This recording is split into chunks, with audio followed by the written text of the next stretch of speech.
शांति। आज 14 अक्टूबर 2020 के मधुर महावाक्य है।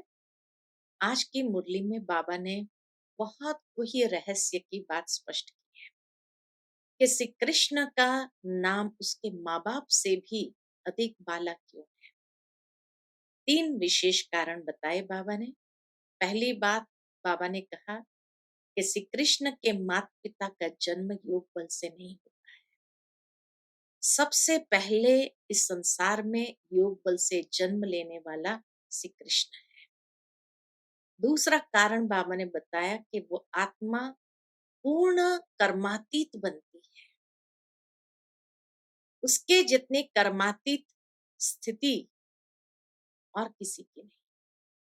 और तीसरा कारण बाबा ने कहा क्योंकि संगम पर सबसे अधिक पुरुषार्थ श्री कृष्ण ने किया है, इसीलिए उसका नाम सबसे अधिक बाला है। सुनते हैं बाबा के मधुर महावाक्य। ओम शांति।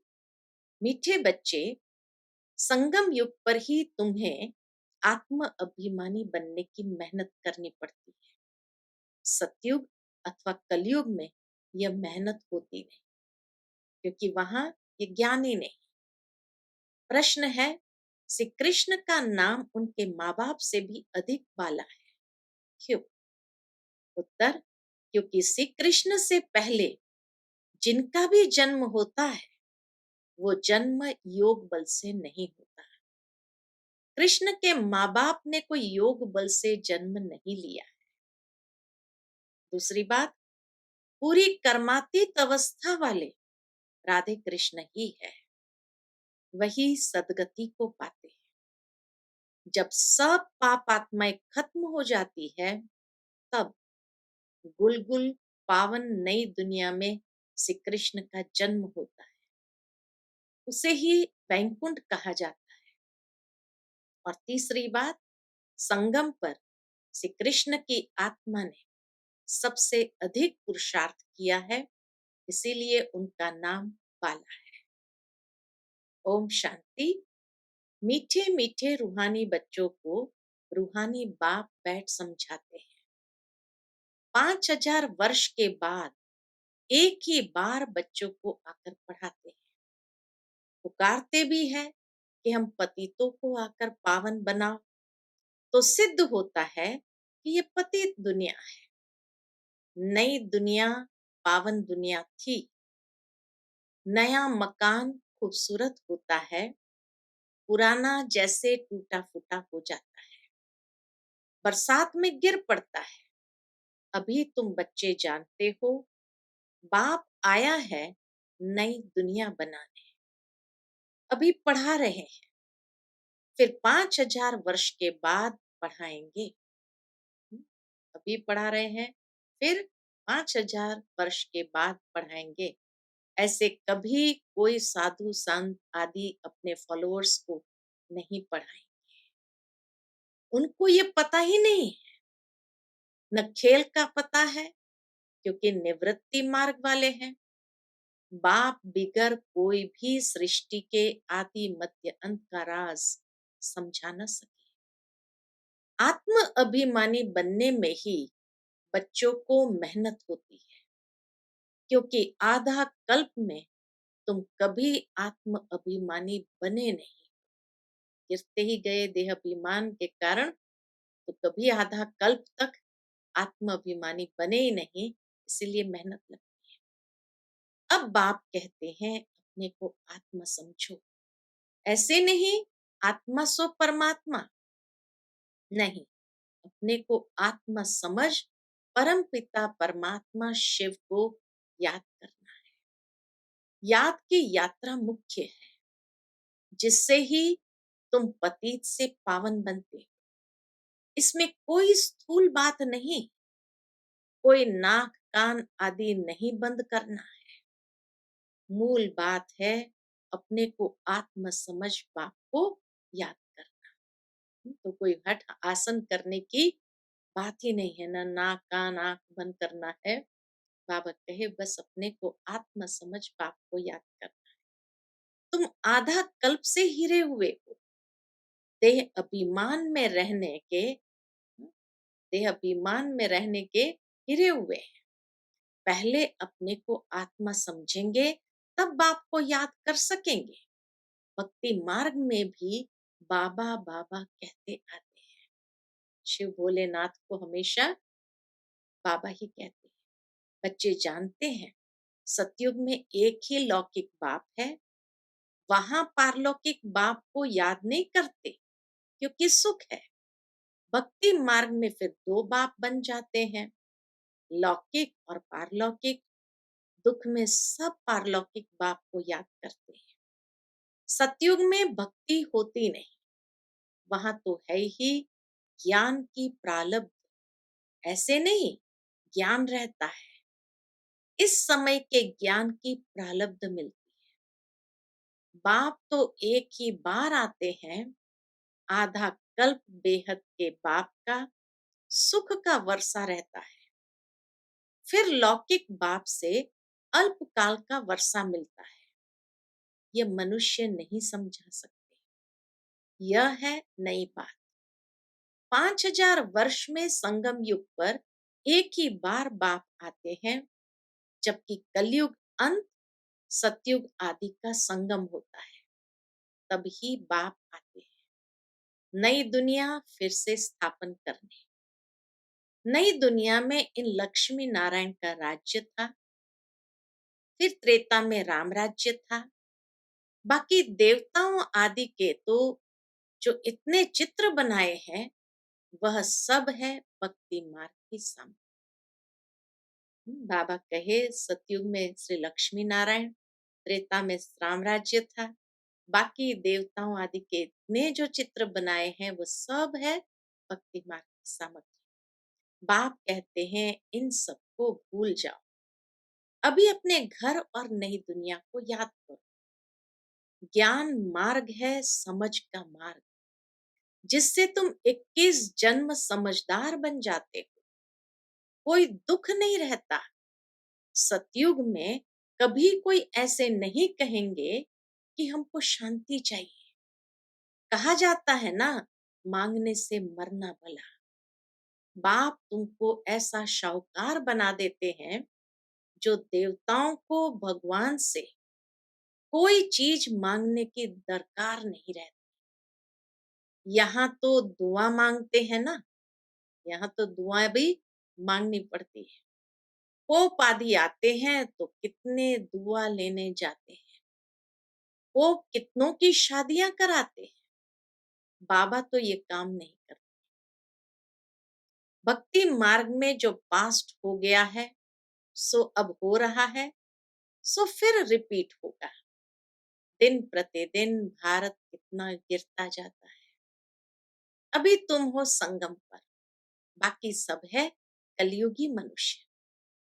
जब तक यहाँ न आए, तब तक कुछ भी समझ न सके कि अभी संगम है व कलयुग है। एक ही घर में बच्चे समझते हैं संगम पर है, बाप कहेंगे हम कलयुग में हैं। तो कितनी तकलीफ को पड़ती है। खान पान आदि का भी झंझट को पड़ता है। तुम संगम युगी हो, शुद्ध पवित्र भोजन खाने वाले। देवताएं कभी प्याज आदि थोड़ी खाते हैं। इन देवताओं को कहा ही जाता है निर्विकारी। भक्ति मार्ग में सब तमो प्रधान बन गए। अब बाप कहते हैं सतो प्रधान बनो। कोई भी ऐसा नहीं है जो समझे कि आत्मा पहले सतो प्रधान थी, फिर तमो प्रधान बनी है, क्योंकि वह तो आत्मा को निर्लेप समझते हैं। वो समझते आत्मा को कोई लेप छेप नहीं लगता है। इसीलिए समझते हैं आत्मा सो परमात्मा है।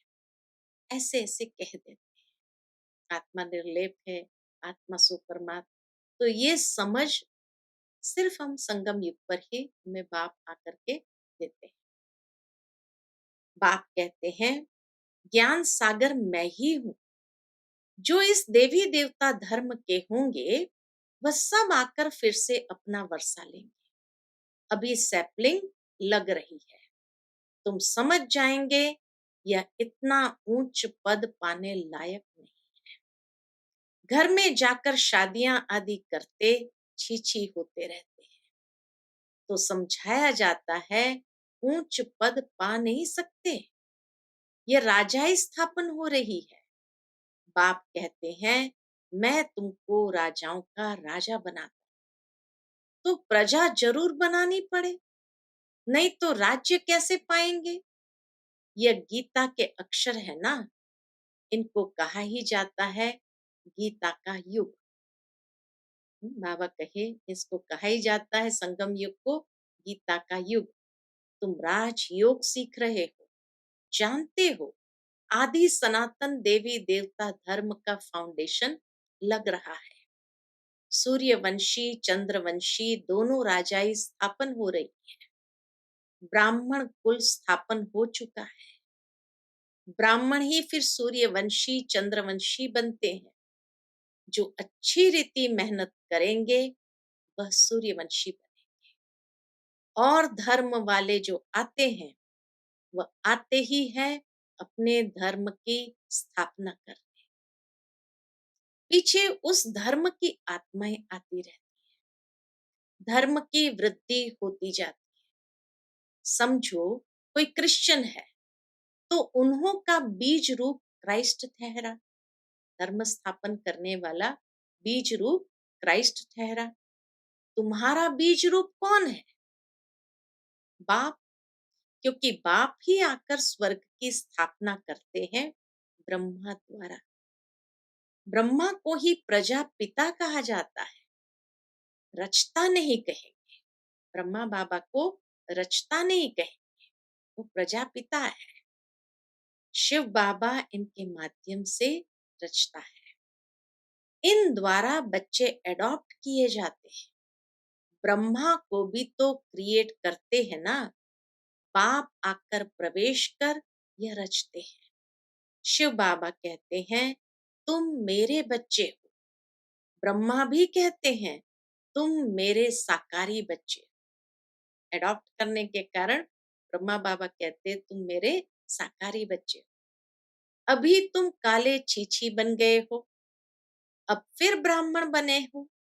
इस संगम पर ही तुम पुरुषोत्तम देवी देवता बनने की मेहनत करते हो। देवताओं को और शूद्र को कोई मेहनत नहीं करनी पड़ती, तुम ब्राह्मणों को मेहनत करनी पड़ती है। इस बात की मेहनत करनी पड़ती है देवता बनने के लिए। बाप आते ही है संगम पर। यह है बहुत छोटा युग, इसलिए इनको लीप युग कहा जाता है। इनको कोई नहीं जानते, इस लीप युग को कोई जानते नहीं। बाप को भी मेहनत लगती है, ऐसे नहीं कि झट से नई दुनिया बन जाती है। तुमको देवता बनने में टाइम लगता है। जो अच्छे कर्म करते हैं तो अच्छे कुल में जन्म लेते हैं। अभी तुम नंबरवार पुरुषार्थ अनुसार गुल गुल बन रहे, आत्मा ही बनती है। अभी तुम्हारी आत्मा अच्छे कर्म सीख रही है। आत्मा ही अच्छे व बुरे संस्कार ले जाती है। अभी तुम गुलगुल फूल बन अच्छे घर में जन्म लेते रहेंगे। यहाँ जो अच्छा पुरुषार्थ करते हैं तो जरूर अच्छे कुल में जन्म लेते होंगे। नंबरवार तो है ना, जैसे जैसे कर्म करते हैं ऐसा जन्म लेते हैं। जब बुरे कर्म करने वाले बिल्कुल खत्म हो जाते हैं फिर स्वर्ग स्थापन हो जाता है, छाट छूट होकर। बाबा कहे छाट छूट होकर के स्वर्ग स्थापन हो जाता है। तमो प्रधान जो भी है वो खत्म हो जाते हैं, फिर नए देवताओं का आना शुरू होता है। जब भ्रष्टाचारी सब खत्म हो जाते हैं तब कृष्ण का जन्म होता है। देखो बाबा रहस्य खोल रहा है कि जब भ्रष्टाचारी सब खत्म हो जाते हैं तब कृष्ण का जन्म होता है। तब तक बदली सदली होती रहती है। जब कोई छीछी नहीं रहेगा जब दुनिया में कोई छीछी नहीं रहेगा, तब कृष्ण आएगा। तो कई लोग सोचते हैं कृष्ण ने जन्म ले लिया है। नहीं, बाबा ये रहस्य खोल रहा है कि जब तक एक भी भ्रष्टाचारी होगा, कृष्ण नहीं आ सकता है। जब कोई भी छीछी नहीं रहेगा, तब कृष्ण आएगा। तब तक तुम आते जाते रहेंगे, जन्म लेंगे, हाँ, फिर शरीर छोड़ेंगे, आते जाते रहेंगे। कृष्ण को रिसीव करने वाले माँ बाप भी पहले से चाहिए ना, फिर सब अच्छे अच्छे रहेंगे, बाकी चले जाएंगे। तभी इसको स्वर्ग कहा जाएगा। तुम कृष्ण को रिसीव करने वाले रहेंगे। बल तुम्हारा छीछी जन्म होगा, योग बल से जन्म नहीं होगा, लेकिन बाबा कहे तुम कृष्ण को रिसीव करने के लिए जरूर रहेंगे। बल तुम्हारा छीछी जन्म होगा, क्योंकि रावण राज्य है ना, शुद्ध जन्म तो हो ना सके। गुलगुल पवित्र जन्म कृष्ण का ही पहले पहले होता है। उसके बाद नई दुनिया वैकुंठ कहा जाता है। कृष्ण बिल्कुल गुलगुल नई दुनिया में आएंगे। मना श्री कृष्ण के पहले योग बल से कोई भी आत्मा नहीं आ सकती है, योग बल से कोई भी जन्म नहीं ले सकता है। सबसे पहला जन्म श्री कृष्ण का होगा। तो इसीलिए बाबा कहे कृष्ण बिल्कुल गुलगुल नई दुनिया में आएंगे। रावण संप्रदाय बिल्कुल खत्म हो जाएंगे। कृष्ण का नाम उनके माँ बाप से भी बहुत बाला है। कृष्ण के माँ बाप का नाम इतना बाला नहीं है। कृष्ण से पहले जिनका जन्म होता है, वो योग बल से जन्म नहीं कहे। ऐसे नहीं कृष्ण के माँ बाप ने योग बल से जन्म लिया है, नहीं। अगर ऐसा होता तो उन्हों का भी नाम बाला होता। तो सिद्ध होता कि उनके माँ बाप ने इतना पुरुषार्थ नहीं किया है जितना कृष्ण ने किया है। ये सब बातें आगे चल तुम समझते जाएंगे। पूरी कर्मातीत अवस्था वाले राधे कृष्ण ही है, वही सदगति में आते हैं। पाप आत्माएं सब खत्म हो जाती है, तब उन्हों का जन्म होता है।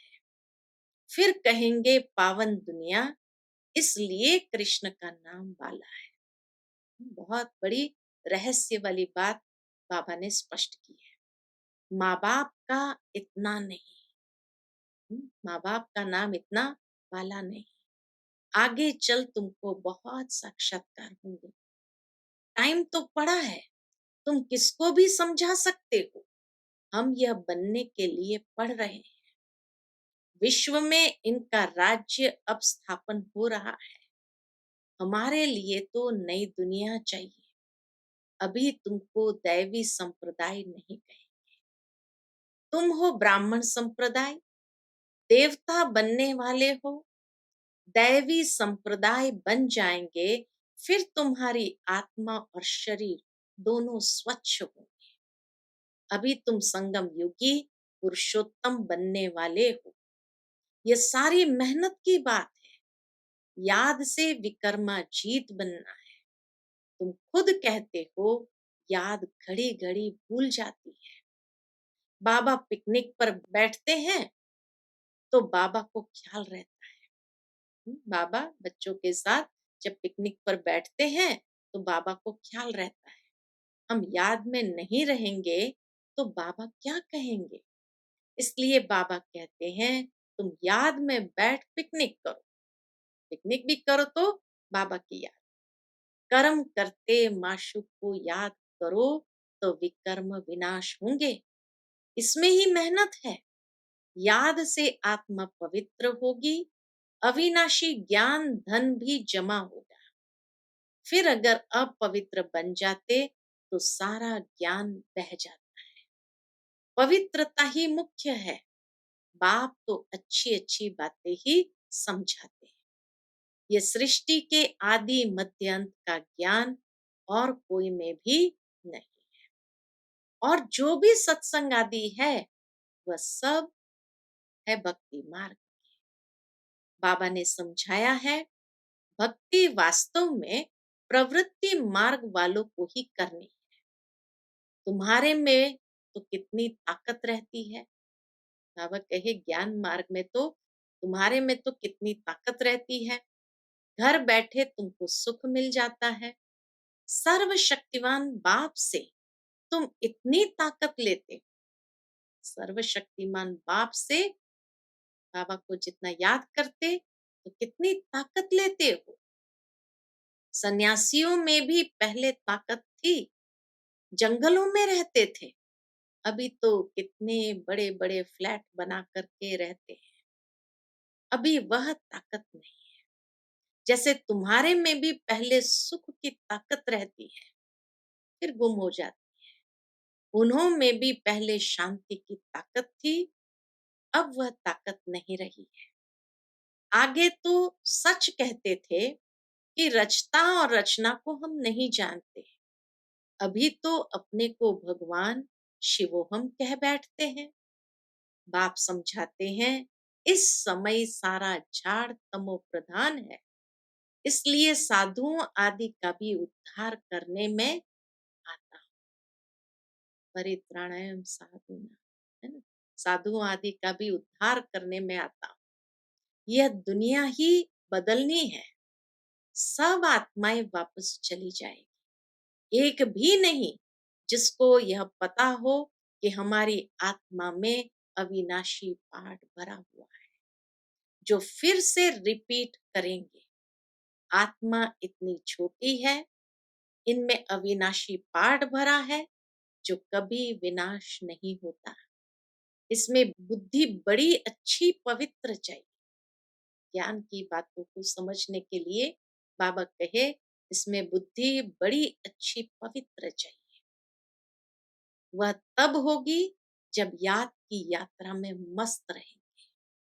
मेहनत सिवाय पद थोड़ी मिलेगा, इसलिए गाया जाता है चढ़े तो चाखे वैकुंठ रस, गिरे तो चकनाचूर। कहाँ ऊंच ते ऊंच राजाओं का राजा डबल सिरताज। कहाँ ऊंच ते ऊंच राजाओं का राजा डबल सिरताज, कहाँ प्रजा। पढ़ाने वाला तो एक ही है, इसमें समझ बड़ी अच्छी चाहिए। बाबा बार बार समझाते हैं याद की यात्रा है मुख्य। मैं तुमको पढ़ाकर विश्व का मालिक बनाता हूं, तो टीचर गुरु भी होगा। बाप तो है ही टीचरों का टीचर, बापों का बाप। यह तो तुम बच्चे जानते हो, हमारा बाबा बहुत प्यारा है। बाबा कहे यह तो तुम बच्चे जानते हो, हमारा बाबा बहुत प्यारा है। ऐसे बाप को तो बहुत याद करना है, पढ़ना भी पूरा है। बाप को याद नहीं करेंगे तो पाप नष्ट नहीं होंगे। बाप सभी आत्माओं को साथ ले जाएंगे, बाकी शरीर सब खत्म हो जाएंगे। आत्माएं अपने अपने धर्म के सेक्शंस में जाकर निवास करती है। परम धाम में आत्मा सभी अपने अपने धर्म के सेक्शन में जाकर निवास करती है। अच्छा, मीठे मीठे सिक्के लदे बच्चों प्रति माता पिता बाप दादा का याद प्यार और गुड मॉर्निंग। रूहानी बाप की रूहानी बच्चों को नमस्ते। हम सभी रूहानी बच्चों की रूहानी माता पिता बाप दादा को याद प्यार, गुड मॉर्निंग और नमस्ते। नमस्ते। शुक्रिया बाबा, शुक्रिया। आज की मुरली से धारणा के लिए मुख्य सार है। पहली पॉइंट, बुद्धि को पवित्र बनाने के लिए याद की यात्रा में मस्त रहना है। कर्म करते भी एक माशूक याद रहे, तब विकर्मा जीत बने। दूसरी पॉइंट, इस छोटे से युग में मनुष्य से देवता बनने की मेहनत करनी है। अच्छे कर्मों के अनुसार अच्छे संस्कारों को धारण कर अच्छे कुल में जाना है। आज की मुरली का मीठा वरदान है, जहान के नूर। बाबा कहे जहान के नूर बन, भक्तों को नजर से निहाल करने वाले दर्शनीय मूरत भव। जहान के नूर बन भक्तों को नजर से निहाल करने वाले दर्शनीय मूरत भव। सारा विश्व आप जहान के आंखों की दृष्टि लेने के लिए इंतजार में है। जब आप जहान के नूर अपनी संपूर्ण स्टेज तक पहुंचेंगे, अर्थात संपूर्णता की आंख खोलेंगे, तब सेकंड में विश्व परिवर्तन होगा। फिर आप दर्शनीय मूरत आत्माएं अपनी नजर से भक्त आत्माओं को निहाल कर सकेंगे। नजर से निहाल होने वालों की लंबी क्यू है, इसीलिए संपूर्णता की आंख खुली रहे। आंखों का मलना, आंखों का मलना और संकल्पों का गुटका व जुटका खाना बंद करो, तब दर्शनीय मूरत बन सकेंगे। आज का स्लोगन है निर्मल स्वभाव निर्माणता की निशानी है। निर्मल स्वभाव निर्माणता की निशानी है। निर्मल बनो तो सफलता मिलेगी। निर्मल बनो तो सफलता। अच्छा, Om Shanti. To watch Peace of Mind channel videos on YouTube, subscribe us on youtube.com/tvpeaceofmind. Just a click for a peaceful life.